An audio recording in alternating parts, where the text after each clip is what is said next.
In this video today, a little bit different, I'm going to be talking to you about your Etsy store and how you can get your first 100 sales.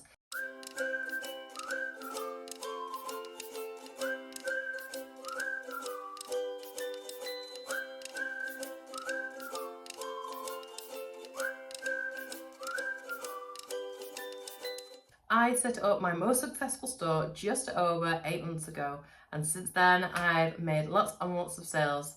I've been able to compare this to my previous open stores from other little businesses that I'd set up before. My most recent Etsy store is the most successful of all, and that is because I've taken the lessons that I learned from my other two Etsy stores and implemented it into this one.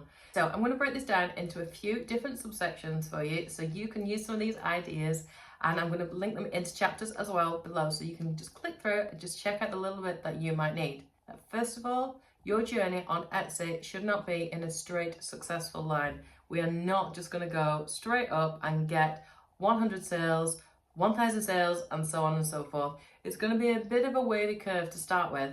Once you've hit those first 100, the next 100 come really, really easily. But let's find out how you can get those first 100 first of all. So obviously, before you even get your first 100 sales, you need your first 10 sales. Now, when I first set up my very first store, which is educational supplies, then I wasn't really sure what I was doing. I knew what I wanted to do. I knew I had a good product, but I wasn't really sure about Etsy as a platform itself. I wasn't sure how to get those sales. I wasn't sure about marketing. I didn't really understand it all. So I had got a few sales here and there, a few dribs and drabs, but nothing that was really making a massive impact into my own wallet or into my time even.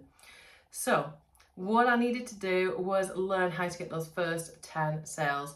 Now, some people might think it's not super ethical. Some people might think it's a bit of a shortcut. But what I would advise you to do is let people know that you have got a store. And by people, I mean your family and friends. Ask them if they would very kindly like to purchase from your shop, because if you can get 10 or even 20 people to do that, then straight away your shop is started to hit a little bit of an algorithm with Etsy. As soon as it can see that people are buying things from your store, it'll start to sort of branch you out and show your store to other people as well. So even if you have to bribe them, give them £5, give them some money to purchase the item and then give you the product back, ask them to purchase something from your store just so you can get those first initial sales. And then not only that, ask them to review your product as well.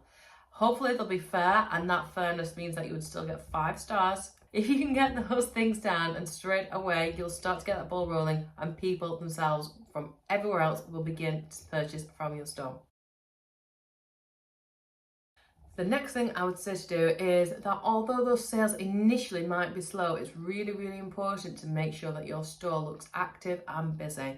So, okay, you might not be getting all the sales through straight away, but people need to know that your store is open. They need to know that you are willing to sell things and that you're going to be likely to send something out once it has been purchased. Because of course, if you don't look like you've got very many sales, or your last review was several months ago or several weeks ago, people might think that you've actually given up on your store. So therefore, they don't have any confidence in it. So the best thing to do, I would recommend, is setting yourself up on a similar platform to Etsy, like TikTok or Instagram, and market your product. It's a really, really good way of getting your product out there so people can see that you are actually open, you are live, you are current, and that also brings in those extra different traffic volumes from other places and other sources as well. I consider Instagram and TikTok to be kind of like a little free advertising tool, basically.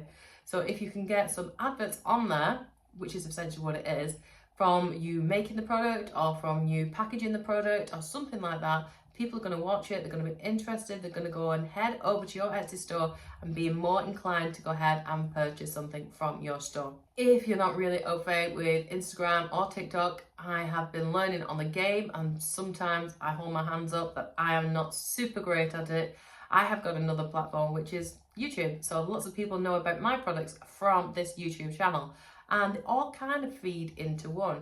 So if you think you're feeling confident and brave and you want to go ahead and set up your own YouTube channel, you can do it without even having to show your face if you want to. Your product is the thing that should sell your item, but make it interesting, make it exciting. Something like crafts, there's lots of key rings can be done and shown how they're made and show how you make the key rings. That is a really, really cool tool, and it'll get people in again towards purchasing your item.